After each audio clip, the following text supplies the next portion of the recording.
I can already hear people saying, I wish I had, a few months from now, those who didn't have the patience to watch this video until the end.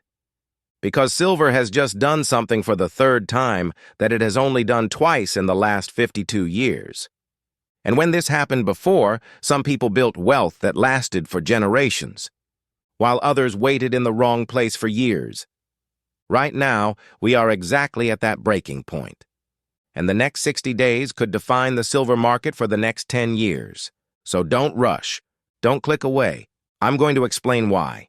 In this video, I'm not going to tell you what to buy or what to sell. I'm simply going to show you something that has happened only twice in history before. And what happened after those two times. You'll make the decision. In the last 52 years, silver has done something like this only twice. In 1974, in 1979, and now in January 2026, we are living through the third. What I'm about to explain to you is something extremely rare in modern financial history. And more importantly, understanding what happened after those two previous times could lead you either to life-changing gains or to losses that hurt for a very long time. Because when this happened in the past, silver reacted in two completely different ways. In one case, it created generational wealth. In the other, it locked investors in place for 5 full years. The setup was the same, but the outcomes were very different, and right now, in January 2026, we can see this third occurrence unfolding live. The interesting part is this. Most people aren't even aware it's happening. Most analysts aren't talking about it, and most investors don't really see what all of this actually means, but by the end of this video, you'll clearly understand what silver is doing. You'll see what happened before and why it happened, and you'll be able to make a much more solid and healthier decision about what comes next. Because the truth is this. The next 60 days could shape the silver market for the next 10 years. So really pay attention. This might be one of the most important silver analyses you watch this year. Welcome to the Hidden Ledger. Here, we don't talk about complex markets with fancy words. We talk about them in a way that actually makes sense. No hype, no pumping, just data, history, and analysis you can actually use. If you enjoy this kind of content, don't forget to subscribe and turn on notifications. What comes next in this series will be important for the future. And if you find value and meaning in what's being said, hit the like button. It really makes more of a difference than you think. Now come on, let's look at what's actually happening. Silver has just done something truly extraordinary.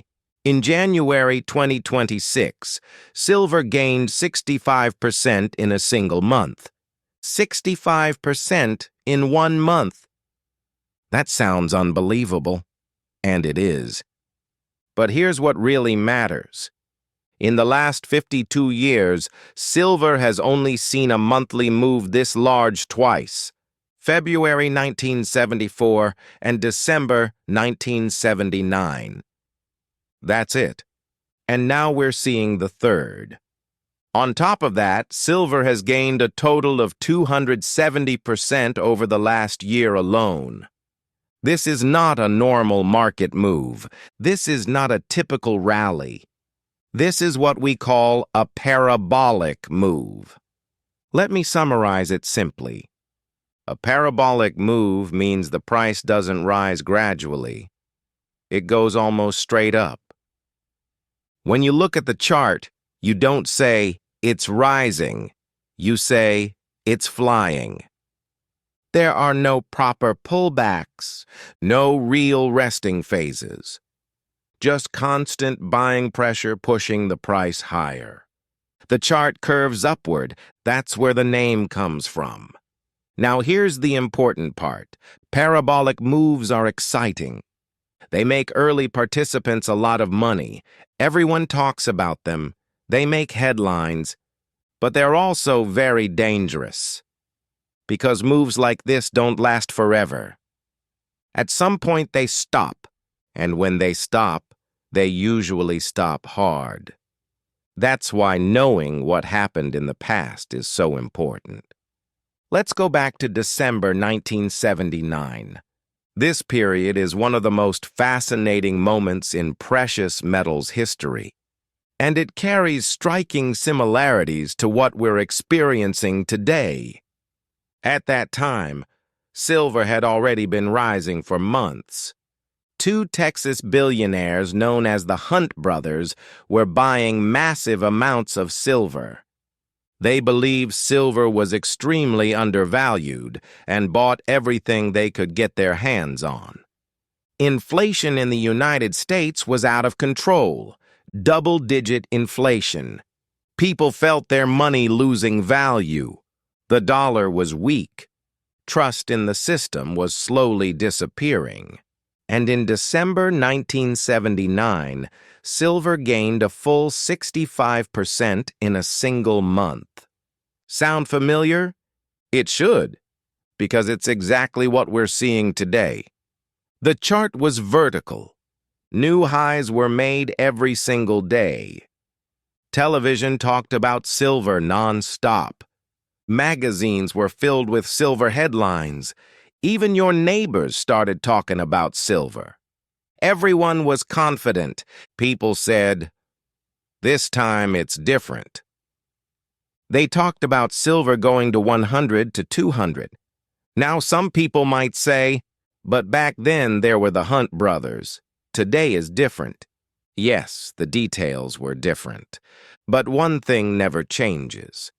Human psychology. Greed feels the same. Fear feels the same.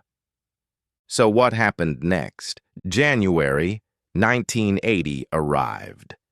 And things accelerated even more. On top of December's 65%, silver added another 35 to 40% in January. Silver peaked around $50 on January 21st, 1980. And that level was the exact top. What followed wasn't a normal correction. It was a collapse. Prices fell rapidly. Leverage positions were wiped out. Many people lost their savings. It got so severe that the government had to step in. Rules were changed. The Hunt brothers went bankrupt. And that $50 level wasn't broken again for 45 years. Now let's look at the second scenario. In February 1974, silver also gained 65% in a single month. The setup was similar. Everyone expected continuation. But this time there was no blow-off top and no major crash. Silver went sideways for 5 full years. Not up, not down. Boring, draining. Many people gave up during that period. They sold, saying, "This is going nowhere." But years later, silver finally broke out of that consolidation, and that breakout eventually led to the 1979 to 1980 peak. So those who stayed patient eventually won. But patience was extremely difficult. Now let's come back to today. Same setup. Third time. And we have two possible outcomes. Either we get a 1979-style move, a fast, explosive rise followed by a hard top, or we get a 1974-style scenario, a long consolidation phase. Which one will it be? No one knows for sure.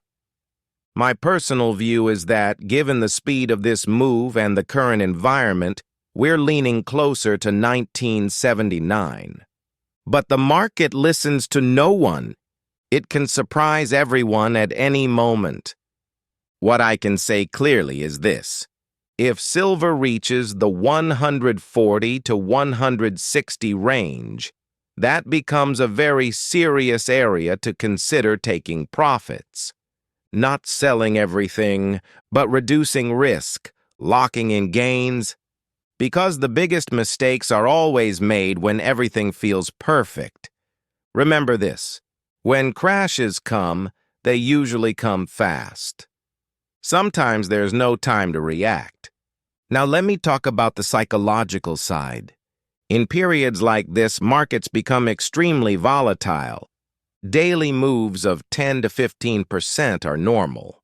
Retail investors usually buy when prices are rising and panic sell when prices fall.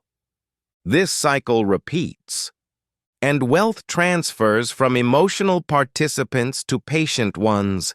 That's why you need a plan. You need to know what you'll do in advance. If you're holding physical silver, stay calm. This is a long-term story. If you're trading, be careful. This market doesn't forgive mistakes. Let me ask you one final question. Which scenario do you think we'll see? 1974 or 1979? Write it in the comments. I genuinely want to know your view. And if you'd like a similar deep analysis on gold, let me know that as well. My goal here isn't to tell you to buy or sell. It's to show you the game.